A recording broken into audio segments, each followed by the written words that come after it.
Chapter 2 KNC cheerleaders dressed in red and white uniforms ran onto the jousting field shouting, "Push DSA back into the woods, 'cause they haven't got the goods, and they haven't got the jazzle, and they haven't got pizzas, and they haven't got the stuff that KNC has."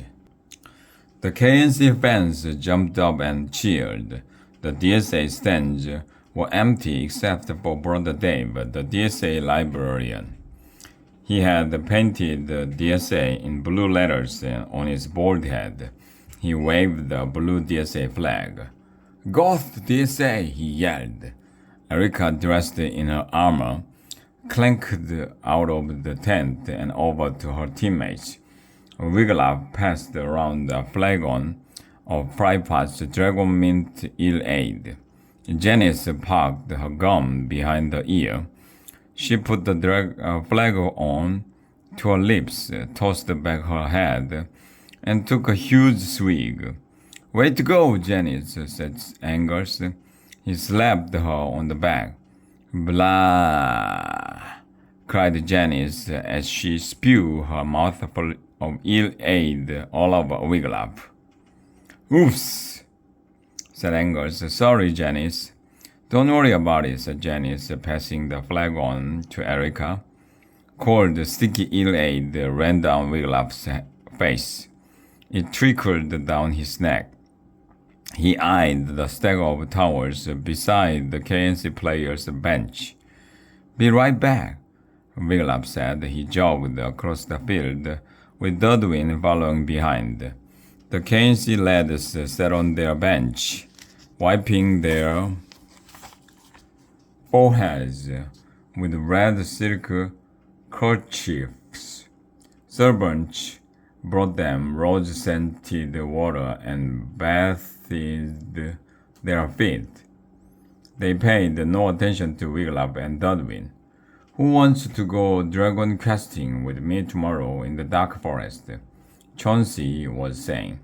"I hear the hermit moved out of Hermit's hover, and a dragon with a huge hoard of gold moved in." Wiglaf had met a hermit once. His name was Crazy Louis, and the name fit. He wondered if Chauncey was talking about Louis' hover. "I hear it's a puny dragon," Chauncey went on, "easy to slay." "That's the kind I like," Launcey said. "I shall stab it with my lance," said Flouncy. "I shall slice off its head," cried Delancey. "There will be fountains of blood." Dudwin listened, fascinated. But Wiglaf's stomach lurched. He hated hearing about bloody battles.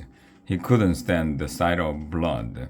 And yet he was the only DSA student ever to slay a dragon. He had, in fact, killed two, but only by accident. He had done it by finding out the dragon's secret weaknesses. There had been no blood involved at all. "Tell me more about this dragon," Launcey said. Wiglaf did not want to hear any more about stabbing and jabbing and blood. "Excuse me," Wiglaf said to the KNC lads. "May I borrow a towel?" "A beautiful, clean KNC towel?" said Launcey. "For you?" "Not a chance," said Chauncey. "Anyway, lads, as I was saying, this dragon is small and weak." Wiglaf sighed. "Let's go, Dud." "In a minute," Wiggy Dudwin whispered.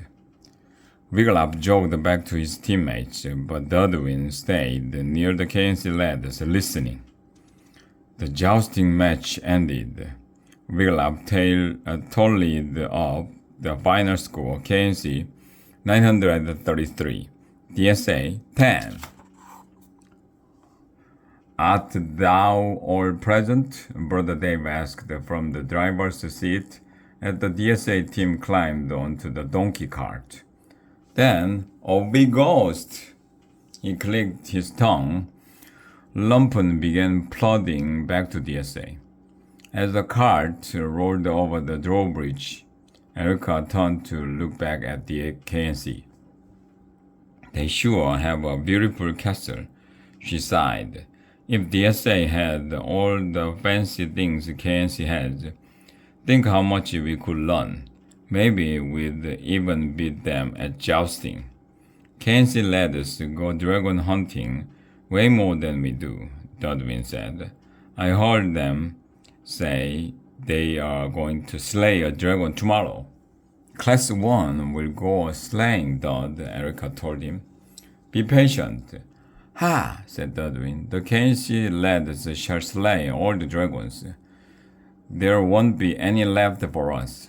No danger about that, said Angus. Thousands of dragons live in the dark forest alone. New ones are hatching every day, right, Wiggy? Wiglaf nodded. He thought back to the time when he and Angus had found the purple dragon's egg. They took it back to their dorm room, and it hatched. When the little dragon, Pippling, first opened his eyes, he saw Wiglaf. So he called Wiglaf Mommy. He called Angus Sir. Wiglaf and Angus called him Worm. He was half-grown now and lived in the forest, but sometimes he flew back to DSA and stayed in the library, where Brother Dave kept him hidden from Headmaster Mordred. Wiglaf hadn't seen Worm in weeks. He hoped no harm had come to him. Let's sing the song we learned at Camp Dragonoka, Janice said, and she burst out singing. 100 flagons of mead on the wall, 100 flagons of mead.